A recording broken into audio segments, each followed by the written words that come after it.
Hello everyone and welcome to the SBI Securities Weekly Wrap podcast. So first, let's discuss how the markets have been in the week gone by.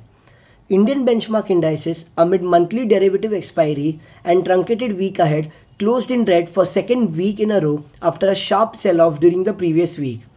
The investors' confidence during the week remained low as there were lack of any decisive move on account of weak global cues, FII selling, sharp increase in crude oil prices to one-year high, that is $97 per barrel, surging US bond yield 4.6% and uptick in dollar index nearing 107. Additionally, lingering threat of US shutdown has also soured the investor sentiments. For the week, Nifty and Sensex ended with losses of 0.2% and 0.3% at 19,638 and 65,828 points respectively, while BSE mid-cap and small-cap indices have outperformed, closing with gains of 1.2% and 1.4% at 31,949 and 37,058 points respectively.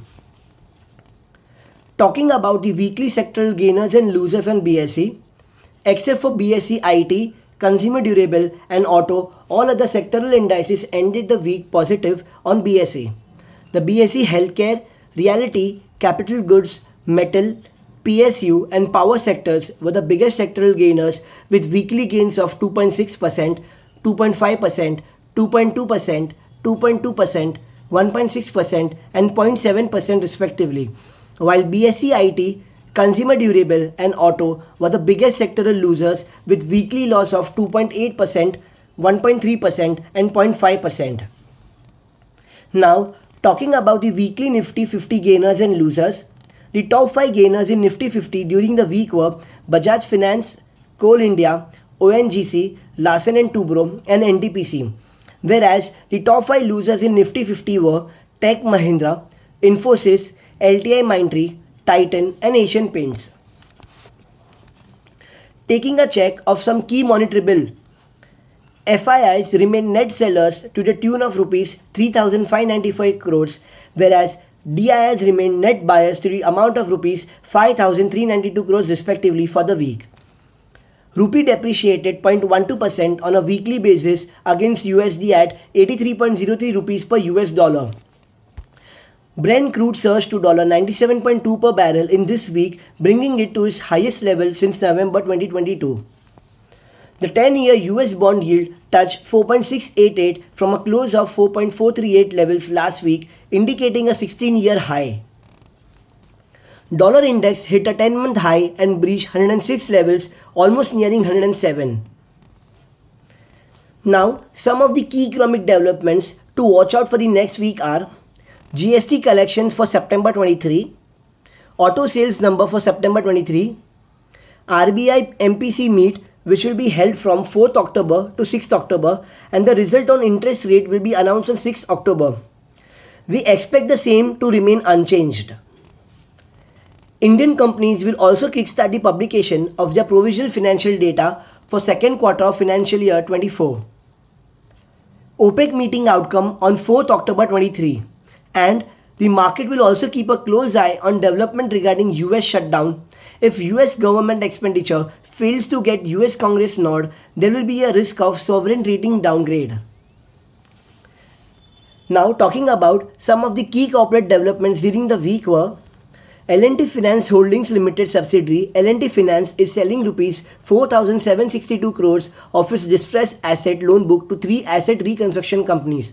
So this is a positive development for the company. Poonawalla FinCorp Limited has received permission from RBI to issue co-branded credit cards with IndusInd Bank Limited. So it is positive for the company. Dixon Technologies India Limited has invested Rs 200 to 250 crores in a new facility in Noida to manufacture smartphones for Xiaomi India. So it is a positive development for Dixon Tech. REC Limited has signed a MOU with PNB Limited to jointly finance loans worth Rs 55,000 crores for projects in power, infra and logistics. So it is positive for REC Limited. Sterling and Wilson Renewable Energy Limited board has approved the proposal to raise Rs 1,500 crores through debt or equity. The company is also considering an equity share sale to repay debt maturing in FY24. So it's positive for Sterling and Wilson. Oberoi Realty Limited has entered into an agreement to redevelop land parcel of 3.3 acres in Tardev, South Mumbai. So it is a positive development for Oberoi Realty. Apollo Hospital Enterprise has acquired a 325-bed hospital in Sonarpur, Kolkata for cash consideration of Rs 102 crores. So it's a positive development for Apollo Hospitals. Zen Technologies Limited has bagged an order of Rs 227.65 crores for supply of anti-drone system from the Ministry of Defence. So it's a positive development for Zen Tech. So in our pick of the week call update, we have given Minda Corporation at a CMP of Rs 332 with a price target of Rs 382. So talking about the company, Minda Corporation is a leading manufacturer of automotive components in India with significant global footprints. The company offers a diverse range of products including mechatronics, information and connected system, plastic and interiors, aftermarket, electronics manufacturing excellence, and Spark Minda Green Mobility. So we like this company as the management is bullish on their growth prospects and has stated a revenue growth guidance of 20 to 25% over the next 2 to 3 years on back of new product development, acquisition of new customers, and increasing share of exports.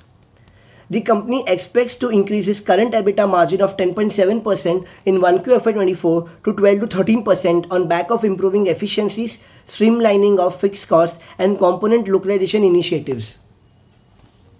Next, for key corporate actions in next week, kindly refer to our weekly wrap-up report.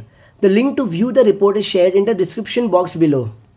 So this was all about the weekly market podcast. Thank you for listening. Investment in securities market are subject to market risks.